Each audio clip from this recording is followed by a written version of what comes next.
Hello ladies, I am Dr. Shalini, Senior Consultant, Obstetrician and Gynecologist, Yadav Hospital, Nandini IVF and Fertility Center, Gurgaon. आज हम बात करेंगे कि labour के क्या स्टेजेस होते हैं।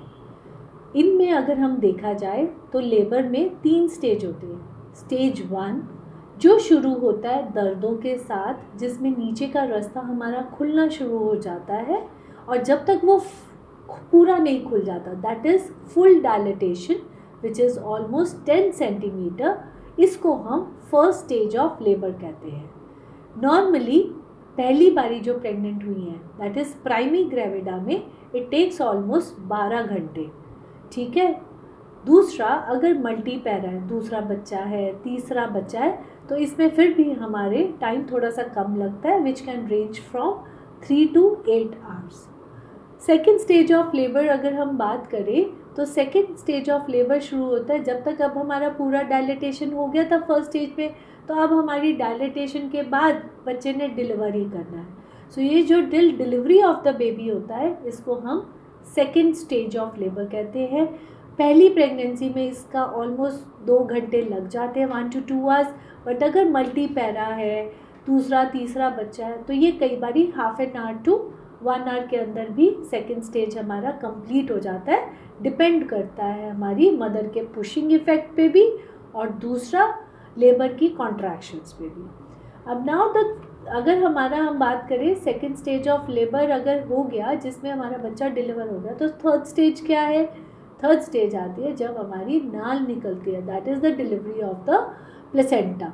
Now delivery of the placenta is very very very very common important. कई बारी इस स्टेज पे, चाहे वो प्राइमी ग्रेविडा है चाहे मल्टी पैरा है, कई बारी इस दौरान कुछ कॉम्प्लिकेशंस होने की संभावना रहती है। सो हमारा जैसे ही बच्चा बाहर आता है, so within 5 to 15 minutes अगर हमने एक्टिव मैनेजमेंट दिया है, ये तो within half an hour placenta दर्दों के साथ बाहर आ जाता है। कई बारी आधा घंटा हो गया, हमने दे दी दवाई, इंजेक्शन भी दे दिए, कई बारी प्लेसेंटा नहीं बाहर आता। उस दौरान हमें मैनुअल रिमूवल ऑफ प्लेसेंटा करना होता है कि हाथ से पकड़ के नाल को बाहर निकालना पड़ता है। ये थोड़ा सा पेनफुल रहता है, इसलिए अंडर सिडेशन किया जाता है।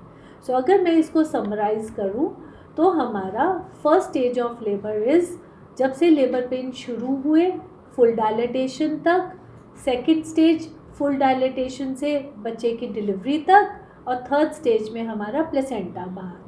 पहली बारी अगर हमारा बच्चा आप पैदा कर रहे हैं, जैसे फर्स्ट टाइम प्रेग्नेंट लेडीज़ हैं, तो फर्स्ट स्टेज होती है 8 to 12 आवर्स, सेकेंड स्टेज होती है 30 to 60 मिनट्स, एंड हमारी थर्ड स्टेज होती है 15 to 15 minutes, maximum half an our. Multi para में जिसका सेकेंड थर्ड बच्चा है, फर्स्ट स्टेज होएगी 6 to 8 आवर्स, सेकेंड स्टेज आधा घंटा to 1 hour, and third stage again will take 5 to 15 minutes.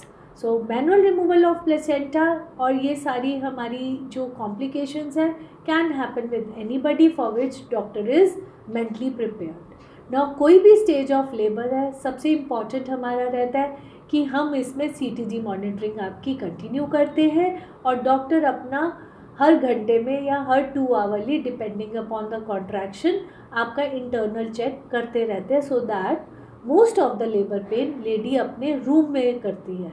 जब आप फुल डायलेटेड हो जाते हो या 9 सेंटीमीटर तक आपकी डायलिटेशन हो जाती है, then only we shift the patient to labour room. उस दौरान सबसे इम्पॉर्टेंट रहता है कि हमें अपना हार्ट बीट चेक करते रहना है। कई बारी उस दौरान, जो मैं पहले भी बता चुकी हूँ, अगर हार्ट बीट हमारी 110 से कम आती है, हमें अब एकदम से कई बार वैक्यूम डिलीवरी भी करनी पड़ सकती है या forceps. I prefer vacuum more than forceps because vacuum are much safer, because कई बारी मदर पुश नहीं कर पाती, मदर थक जाती है सेकेंड स्टेज ऑफ लेबर में, एंड अगर हमें लगता है उस दौरान बच्चे की धड़कन कम हो रही है, तो हमें कई बारी वैक्यूम डिलीवरी करनी पड़ जाती है। एंड टाइम टू टाइम हम वजाइनल चेक करने से हमें पता रहता है कि इस टाइम तक पेशेंट हमारी डिलीवर कर जाएगी। So this is something you should know कि लेबर हमारे क्या क्या स्टेजेस होते हैं, और हर स्टेज का अपना एक इम्पॉर्टेंस है, जिसमें सबसे इम्पॉर्टेंट होती है कोई भी लेबर में लेडी है, इन सब के साथ साथ हमें 4 चीज़ों का ही ध्यान देना होता है। पहली, दर्दें बढ़ती रहें, 1। सेकेंड, हार्ट बीट बच्चे की ठीक ठाक रहे। थर्ड, वजाइनल एग्जामिनेशन में डायलिटेशन होती रहे, बच्चे का सर नीचे आता रहे विद द कॉन्ट्रैक्शंस। पानी जो हमने छुटाया या खुद से भी कई बार स्पॉन्टेनियस रप्चर हो जाता है तो उसमें मेकोनियम स्टेन ना हो।